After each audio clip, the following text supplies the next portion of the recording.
Hello, and welcome back to Halo, the Library Lore Series. In the last episode, we covered events surrounding the fall of Reach that led up to the first game in the Halo series, Combat Evolved. On August 30th, 2552, a fleet of 315 Covenant ships attacked the human colony world of Reach. Only about 100 UNSC ships were able to respond. With orbital mech cannons, nuclear weapons, and even sacrificial tactics, the UNSC was able to wipe out nearly a third of the Covenant fleet. But in the end, Covenant ground forces overran the human resistance and began to glass the planet. What ships survived followed the Cole Protocol, jumping to random slip-space vectors in an attempt to lead the Covenant away from Earth. The Halcyon-class cruiser Pillar of Autumn, however, was guided by its AI Cortana to a distant, uncharted system called Sol. When the Autumn arrived in the Sol system on September 19, 2552, they made a shocking discovery. In orbit around a gas giant called Threshold was an artificial, inhabitable, ring-shaped construct 10,000 kilometers in diameter.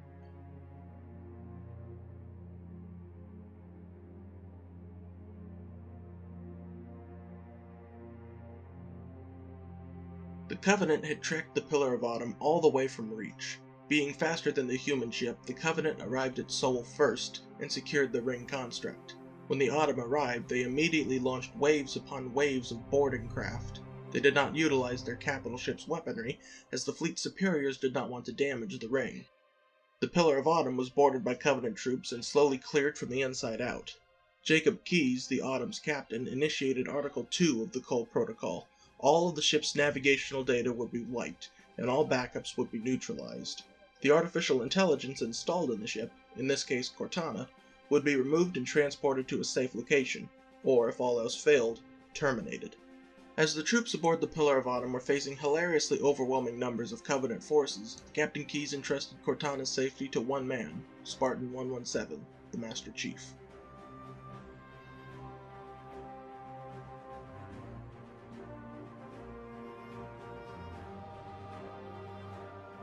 The Master Chief is a member of the Spartan 2 project, created by Dr. Catherine Elizabeth Halsey. Like his many brothers and sisters in arms, he is biochemically and biomechanically augmented for super strength, speed, and durability. Coupled with Mjolnir Mark V powered assault armor, a Spartan such as the Master Chief was nothing short of a living weapon of mass destruction. Spartans earned a legendary status among the UNSC cohorts, and a myth even began to circulate that Spartans could never die. Unfortunately, this wasn't true, as all but the Master Chief and Spartan 058 had been seemingly killed during the fall of Reach. And Spartan 058, Linda, was injured to the point of clinical death, leaving Master Chief the only Spartan left standing. Though he mourned the apparent death of his brethren, the Master Chief followed Captain Keyes' orders, inserting Cortana directly into his armor's advanced computer network and abandoning ship as the Pillar of Autumn crashed on the Ring World. However many of the crew and soldiers aboard the ship survived, their fight against the Covenant would be lost if they remained scattered like they were. As soon as they landed, the Master Chief and Cortana set to rallying what forces they had left and securing a base of operations in the ring.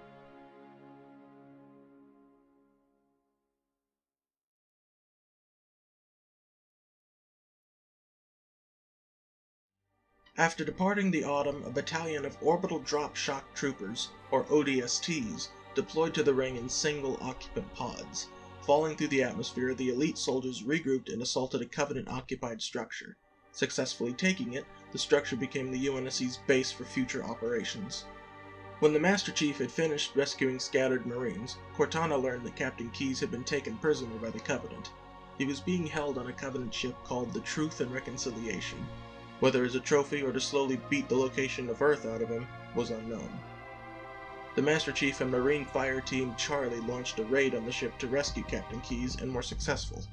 Once freed, the captain revealed something he had overheard the guards talking about. The Ring World was known to the Covenant as Halo. According to the Covenant's religious scripture, Halo rings were tools left behind by their gods when they ascended beyond the mortal life. By activating the ring, the Covenant would be able to achieve a state of godhood. Regardless of its truth or falsehood, the UNSC's next objective would be to stop the Covenant from activating Halo, no matter the costs.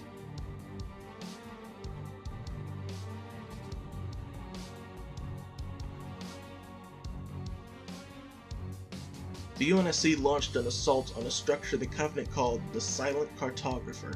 The data in the cartographer revealed where the control room of the Halo Ring might be found. Traveling there, the Master Chief uploaded Cortana into Halo's core. Giddy from the vast amounts of information at her fingertips, Cortana quickly began to ramble through revelations and horrific discoveries. Without explaining in depth, she hurried the Master Chief out of the control room to find Captain Keyes. Trusting the AI, the Master Chief raced to the Captain's last known location, a bunker-like structure in a swamp. It was believed to be a weapons cache of some kind. Instead, in a heavily sealed room at the bottom of the facility, the Master Chief found something far more deadly than weapons.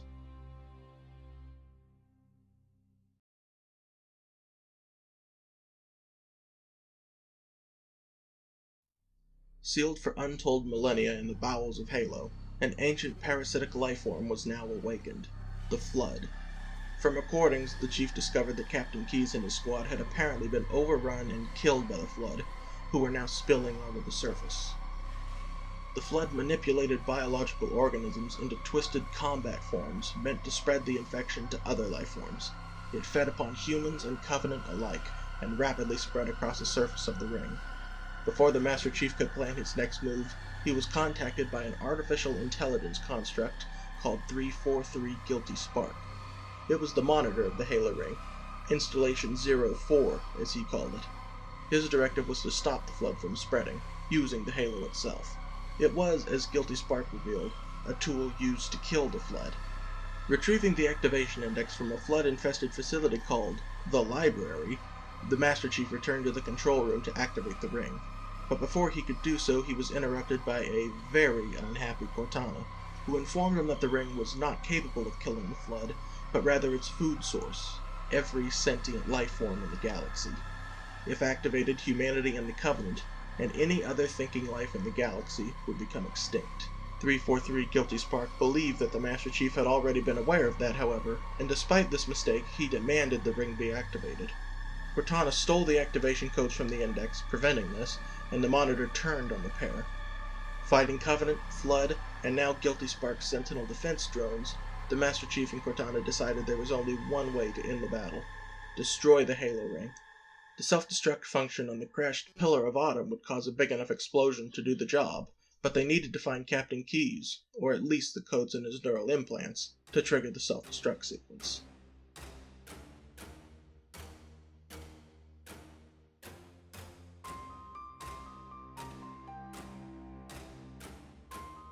Meanwhile, things were not going well for what remained of the UNSC forces on the ring. Alpha Base had been overrun by the Flood, and now the UNSC needed a new plan, not only to win, but to survive. Major Antonio Silva, leader of the ODST battalion from the Pillar of Autumn, devised such a plan.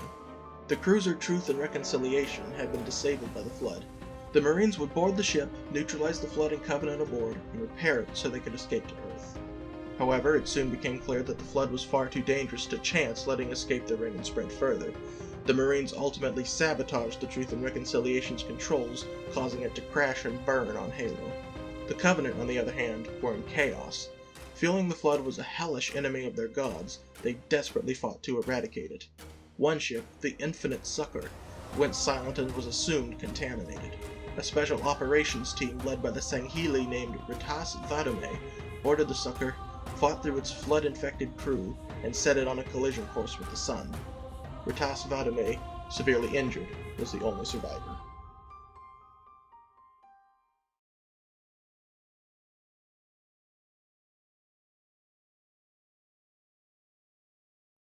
Spartan 117 managed to track down Captain Keyes. Since the Truth and Reconciliation's destruction, the Flood had gathered what bodies they could and assimilated them into a more advanced form of the parasite, a proto-Gravemind. Capable of directing Flood movements and deciphering advanced computer systems, the Gravemind was composed of many significant beings infected by the Flood. Among them was Captain Keyes. Unfortunately, when the Master Chief reached him, Keyes was dead, and the data in his neural implants was within the Flood's reach. Resorting to the last option, the Master Chief punched a hole through the Captain's skull and ripped his implants from his destroyed brain. With the Autumn self-destruct codes at last, the Spartan and Cortana returned to the crash site of their ship. When they arrived, the Flood was trying to repair the vessel to escape. 343 Guilty Spark and his Sentinels were fighting back, trying to contain them. The Ancient Monitor discovered the Master Chief's plan and disabled the self-destruct sequence. This forced the Master Chief to manually breach the shields around the Autumn's fusion reactor and destroy them with grenades. As the core began to melt down, the Master Chief and Cortana raced to a longsword fighter craft and escaped. Behind them, the Halo Ring, the Flood, and the Covenant Armada was obliterated in a fantastic explosion. Cortana was relieved that their ordeal was over, but the Master Chief couldn't shake the feeling. I think we're just getting started.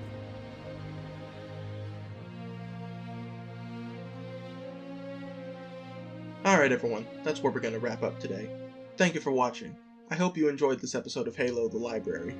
If you have any questions about this episode or suggestions for a topic for another lore video, please leave them in the comment section down below. Next time, we'll be exploring the events immediately following Halo Combat Evolved, and just what the Master Chief went through that leads into Halo 2. I've been Curtis Watson, and this has been Halo the Library. Thank you for watching. I'll see you next time.